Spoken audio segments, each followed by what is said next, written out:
जय Hind friends. Current affairs की series हम लोगों की चल रही थी और उसी करंट अफेयर्स की सीरीज में ही आज का जो हमारा टॉपिक है वो है इंडियन हिस्ट्री से रिलेटेड एक ऐसा टॉपिक जिस पर कि क्वेश्चंस अधिकतर रिपीट होते हैं और बहुत ही स्कोरिंग टॉपिक है। तो आज का जो हमारा टॉपिक है वो है भारत में लड़ी गई ऐतिहासिक लड़ाइयाँ। ये कुछ चीज़ें इस वजह से इम्पॉर्टेंट हो जाती हैं क्योंकि जब वन लाइनर क्वेश्चन आता है ना, तो मोस्ट फ्रीक्वेंट क्वेश्चंस रिपीट होते हैं। और ये टॉपिक इस वजह से भी इम्पॉर्टेंट हो जाता है क्योंकि कहीं कहीं पर कुछ युद्ध ऐसे इम्पॉर्टेंट हो जाते हैं इतिहास में कि जैसे कहते हैं कि इतिहास में सन नहीं याद होता, डेट नहीं याद होती।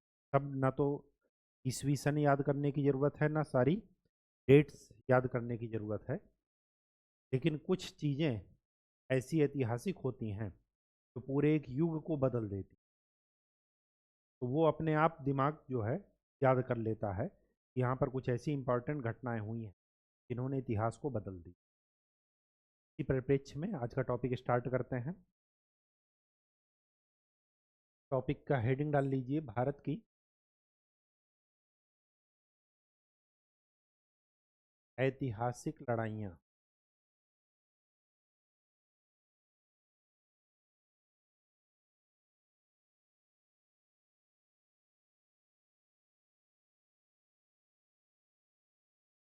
सबसे पहली ऐतिहासिक लड़ाई है तराइन का युद्ध। कब हुआ था? 1191 ईस्वी में। किसके किसके बीच लड़ा गया था? पृथ्वीराज और मुहम्मद गोरी, जिसमें से पृथ्वीराज की विजय हुई। ये सिंबल का मतलब ये है, इधर की तरफ ये एरो रहे मतलब वो हार गया, और जिधर की तरफ इसका मुंह खुला हो ब्रैकेट का, इसका मतलब वो जीत गए। तो ये जीत गए, विजयी हुए। तराइन का युद्ध, ये जो युद्ध था ये प्रथम युद्ध था, फर्स्ट। अब तराइन का जब सेकंड युद्ध होगा तो बाजी पलट जाएगी। 1192 ईस्वी में कौन जीता? गोरी जीत गए और पृथ्वीराज हार गए।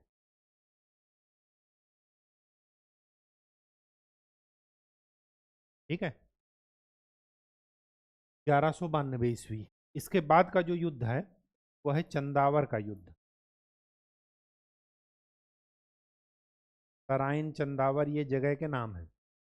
ये लड़ा गया 1194 ईस्वी में, और ये लड़ा गया गोरी और जयचंद के बीच में, जिसमें से गोरी की विजय हुई।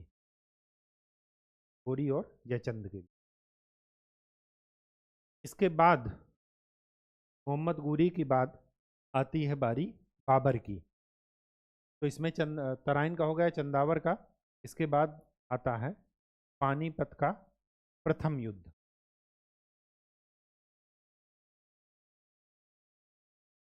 1194 में ये हुए। के बाद हुआ 1526 ईस्वी में पानीपत का प्रथम युद्ध।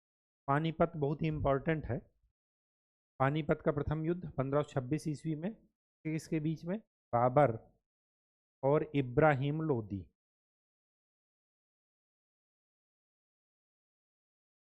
में से कौन विजय हुआ? बाबर। यहीं पर बाबर ने क्या इस्तेमाल किया? तोपों का इस्तेमाल किया, ध्यान रखिएगा। ठीक है।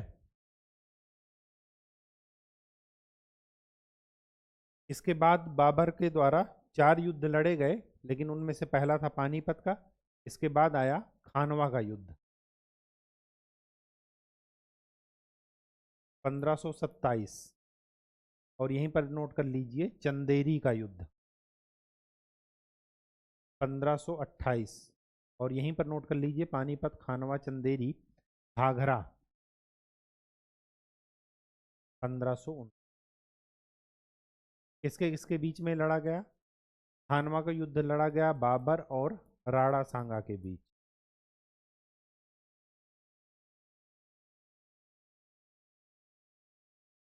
चंदेरी का युद्ध बाबर और मेदिनी राय।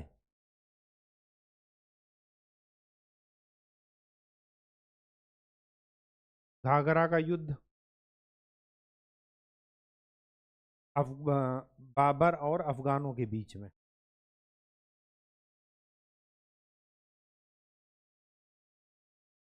तो बाबर के द्वारा 4 युद्ध लड़े गए, पानीपत, खानवा, चंदेरी और घाघरा।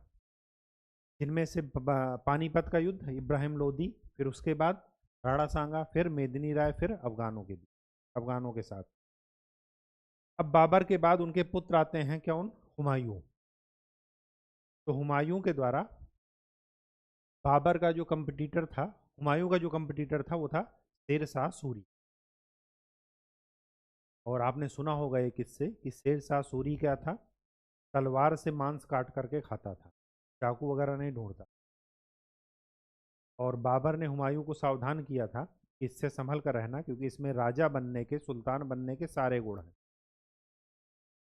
और जब तक वो रहा, हुमायूं को दौड़ाता रहा, कभी भी हुमायूं को स्थिर नहीं रहने दी। ठीक है।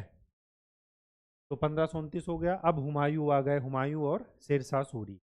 तो यहाँ पर सबसे पहले है चौसा का युद्ध,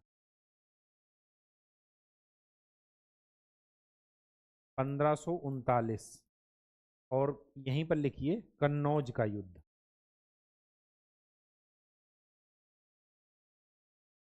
1540। ये दोनों युद्ध किसके किसके बीच में लड़े गए? शेर शाह सूरी और हुमायूं के बीच में। और इन दोनों में किसकी विजय हुई? शेर शाह सूरी की। इसके बाद बारी आ जाती है पानीपत का सेकंड युद्ध,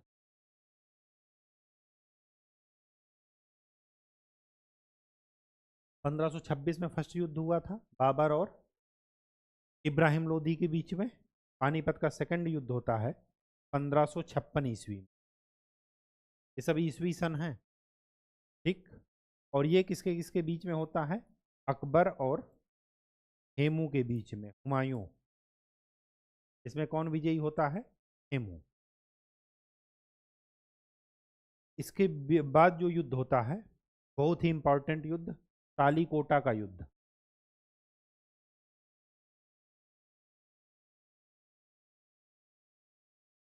तालीकोटा का युद्ध को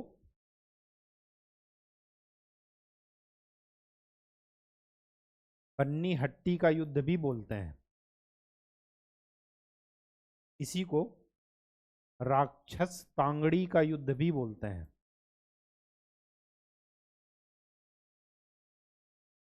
राक्षस तांगड़ी का युद्ध।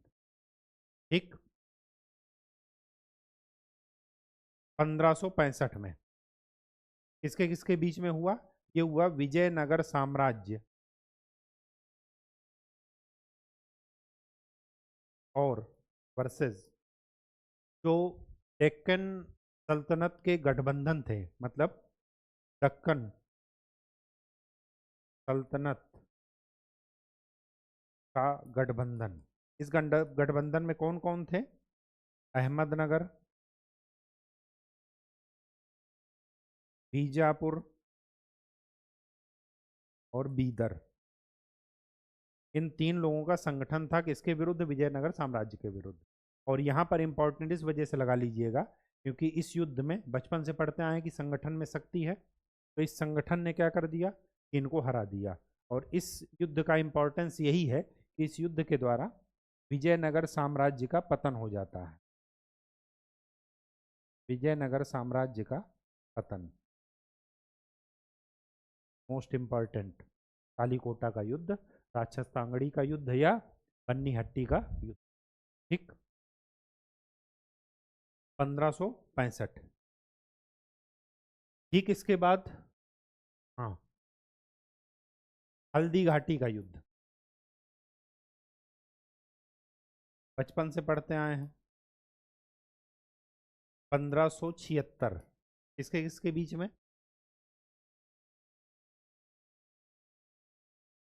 अकबर और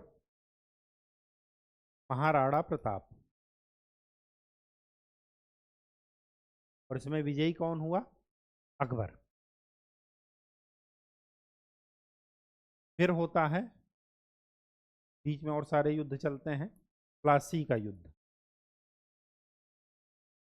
1757, किसके किसके बीच में? ईस्ट इंडिया कंपनी अंग्रेजों और सिराजुद्दौला के बीच। ये वो इंपॉर्टेंट युद्ध हैं जिन्होंने पूरे इतिहास को चेंज करके रख दिया। ठीक है, तो ये थोड़ा इंपॉर्टेंट है। प्लासी का युद्ध हो गया। इसके बाद वांडीवास का युद्ध 1760, किसके किसके बीच में? अंग्रेजों और फ्रांसीसी के बीच में। और इस युद्ध का इंपॉर्टेंस यही है कि इस युद्ध के द्वारा ये जरूर तय हो गया, क्या तय हो गया? कि भारत में फ्रांसीसी सत्ता समाप्त। अब इनका कोई कंपटीटर नहीं था, केवल और केवल ईस्ट इंडिया कंपनी रह गई थी, बस अंग्रेज रह गए थे बस। फ्रांसीसी थे भी तो बहुत थोड़ी जगह पर सीमित थे, मतलब इतने नहीं थे कि ये सुपर पावर को चैलेंज कर सकें। ठीक है, ये चीज़ें ज़रा ध्यान में रखिएगा। अच्छा, एक चीज़ और, चलिए अभी 1760 ही है, हाँ ठीक है। अब आती है बारी पानीपत का थर्ड युद्ध। पानीपत में 3 युद्ध हुए। पहला 1526, फिर 56 और फिर 1761। इसके इसके बीच में अहमद शाह अब्दाली, जो कि अफगानी था,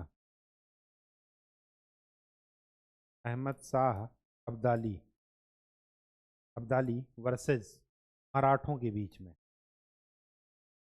और इस युद्ध ने ये डिसाइड कर दिया था कि भारत में शासन कौन नहीं करेगा।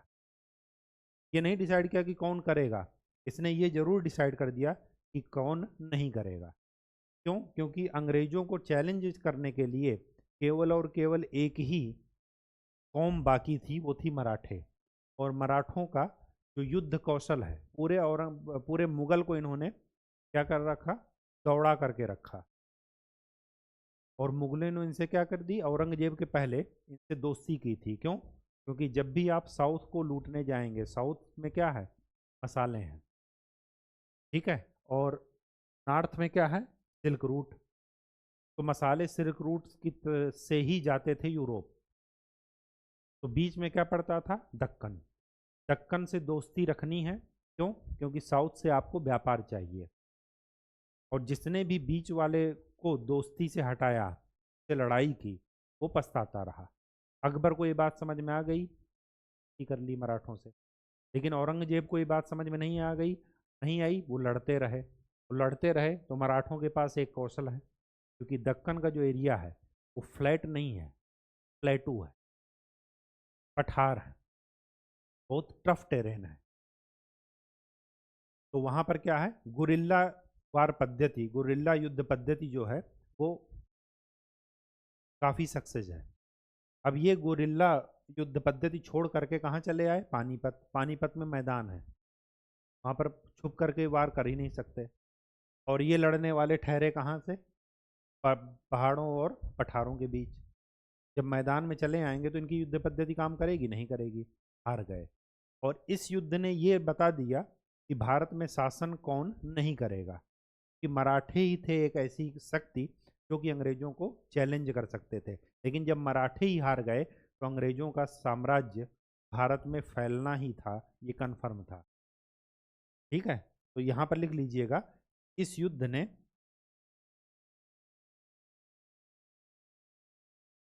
यह बता दिया कि भारत में किस किस शक्ति का शासन नहीं होगा, मतलब भारत में कौन सी शक्ति शासन नहीं करेगी।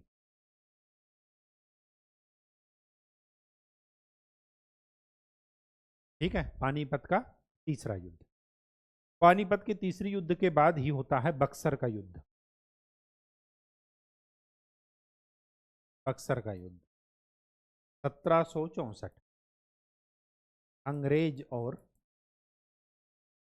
मीर कासिम के बीच। अंग्रेज को क्या कर गए, जीत गए। ठीक, इसके बाद बरेली में रोहिल्ला युद्ध हुआ 1774, इसमें भी अंग्रेज जीत गए।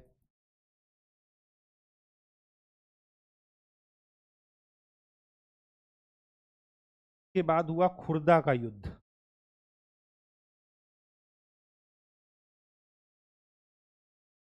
1795, किसके किसके बीच में, अंग्रेज और निजाम हैदराबाद के, में भी अंग्रेज।